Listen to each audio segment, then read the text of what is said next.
Saya belum lagi kahwin. So nak cari orang macam tu lah. Ya, betul. Apa pula kau malam-malam ni? Dr. Afifah. Saya ada benda nak cakap. You suka suami I kan? Salah ke? Green flag yang saya cari dalam pasangan saya mungkin someone yang boleh bertoleransi. Kita tahu kan jadi family ni bukan satu perkara yang mudah. Saya mengharapkan pasangan saya tu pandai berkomunikasi lah dan jujur dalam segala apa yang dia buat lah. Kalau saya lebih suka tutup aurat, rajin, kemas rumah, jaga anak saya. Itulah.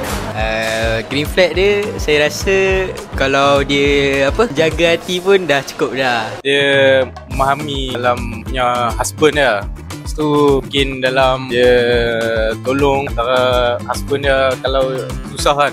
Kalau red flag, kalau boleh saya harap tak ada lah. Saya harap saya akan bimbing dia dengan baik sampai syurga. Kalau dia macam ada kawan lelaki banyak sangat tu macam tak berapa lah. Saya nak, kalau boleh pasangan saya tu samalah dia komunikasi lah. Kalau ada apa-apa tak perlu dia nak pendam ke, just bagi tahu je. Agak macam terlampau high maintenance kot. Sebab kita pun lelaki taklah mostly banyak akan dapat price gaji yang better, okey kan. Someone yang tak boleh terima teguran. Macam saya sendiri, saya seorang yang straightforward. So bila apa-apa jadi saya memang akan tegur terus. So, bila someone yang tak boleh terima teguran tu, macam mana kita nak perbaiki diri kita sendiri kan.